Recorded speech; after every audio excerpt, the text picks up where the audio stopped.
রাম। আমরা সন্তানদল শব্দটি এই জন্যই গ্রহণ করেছি, কারণ এই পৃথিবীতে যতজন লোকজন আছেন তারা সবাই প্রকৃতির সন্তান, মহাকাশের সন্তান। আমরা সবাই মহাকাশ থেকেই এসেছি। আমরা মায়ের কোলে এসেছি বাবার রক্তের মধ্যে দিয়ে। বাবার রক্ত কোথা থেকে তৈরি হলো? প্রকৃতি থেকে তৈরি হলো। আমরা যা কিছু পাই তা দিয়েই আমাদের শরীরে রক্ত তৈরি হয়। জন্মানোর পর 5 বছর বয়স পর্যন্ত আমরা মায়ের কাছে থাকি। মা আমাদের প্রতিপালন করেন। সেই রকমই এই পৃথিবী বা বসুমাতা আমাদেরকে পালন করেন। পৃথিবীর দেওয়া সমস্ত বস্তু গ্রহণ করে আমরা বড় হই এবং বেঁচে আছি। তার দ্বারাতেই আমাদের শরীর তৈরি হয়। সূর্য থেকে আমরা শক্তি পাই, উত্তাপ পাই। আমাদের এই জীবনে যা খুবই গুরুত্বপূর্ণ, প্রকৃতিকে খেয়ে প্রকৃতি থেকে নিয়ে আমরা জন্ম নিয়েছি। যতদিন আমরা বাঁচব প্রকৃতিকে নিয়েই বাঁচব। প্রকৃতি আমাদেরকে ব্যতিব্যস্ত করে না। প্রকৃতিতে যা কিছু আছে সবই সন্তান দলের সদস্য।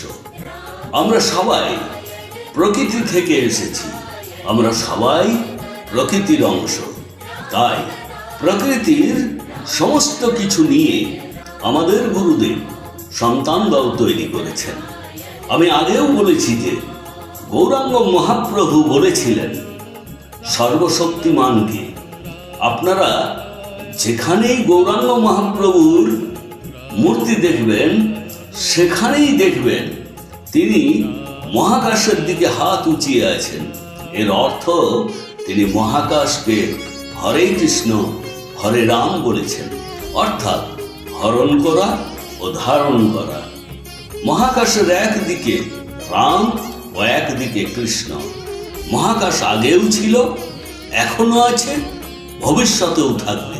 মহাকাশকে কেউ তৈরি করেনি। মহাকাশ সম্পূর্ণ। এই জন্য গৌরাঙ্গ মহাপ্রভু আমাদেরকে বলেছিলেন মহাকাশের নাম হরে কৃষ্ণ হরে রাম, এবং ওই নামের থেকে পৃথিবীর মানুষের নাম রাম অথবা কৃষ্ণ। এই পৃথিবীতে লাখ লাখ লোকের নাম রাম অথবা কৃষ্ণ, কিন্তু সেই সব লোক ভগবান রাম বা কৃষ্ণ নয়। না তারা মহাকাশ হতে পারে। এই পৃথিবীতে ঘরে ঘরে রাম ও কৃষ্ণ থাকতে পারে। তারা সবাই মহাকাশের অংশ। সব কিছু সৃষ্টি মহাকাশ থেকে। গৌরাঙ্গ মহাপ্রভু 600 বছর পূর্বে বলেছিলেন আমি 500 বছর পর আবার আসব। তিনি কথা রেখেছিলেন। 150 বছর পূর্বে তিনি পুনর্জন্ম নিয়েছিলেন। তিনি নিজের পরিবারে এসেছিলেন। জন্ম নেওয়ার পর 500 বছর আগে তিনি এই পৃথিবীকে দেখেছিলেন। তা অনেক বদলে গেছে। তিনি স্বয়ং হরি, যিনি বারবার জন্ম নেন। সকলেরই বারবার জন্ম হয়। আমাদেরও কাজ হলো সঠিক ধর্ম পালন করা, ভালো কর্ম করা, সব কিছু সমবন্টন করে নেওয়া, সকলের সেবা করা, যা আমি করে চলেছি।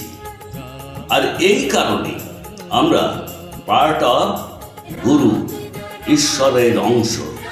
আমি আপনাদের সহযোগিতায় বেদ প্রচার করছি, জ্ঞানকে বিতরণ করছি। জ্ঞানকে বিতরণ করলে তা কমে না, এতে সকলেই জ্ঞান পাবে ও সবাই জাগ্রত হবে। নিজেদের ব্যাপারে চিন্তা করা উচিত যে আমরা সবাই ঈশ্বর হয়ে জন্মেছি, অথচ আমরা শয়তান হয়ে যাচ্ছি। যদি আমরা স্বচ্ছ মনে কাউকে ডাকি তবে তিনি আসেন। 500 বছর আগে গৌরাঙ্গ মহাপ্রভু যা দেখেছিলেন তা কিন্তু আর একই ছিল না, অনেক বদলে গেছিল। তিনি দেখলেন এদেরকে বোঝানো, এদেরকে জাগানো অসম্ভব। তাই তিনি শরীর ছেড়ে মহাকাশে চলে গেছিলেন। আর স্বয়ং সর্বশক্তিমান সেই শরীরে প্রবেশ করলেন। তিনিই আমাদের গুরুদেব। তিনি আমাদের মধ্যে ৭৬ বছর ছিলেন। তারপর তিনিও মহাকাশে ফিরে গেছেন। তিনি তার তত্ত্বের কথা আমাদেরকে বলেছিলেন, জ্ঞান দিয়েছিলেন। সেইগুলোই আমি আপনাদের কাছে বলি।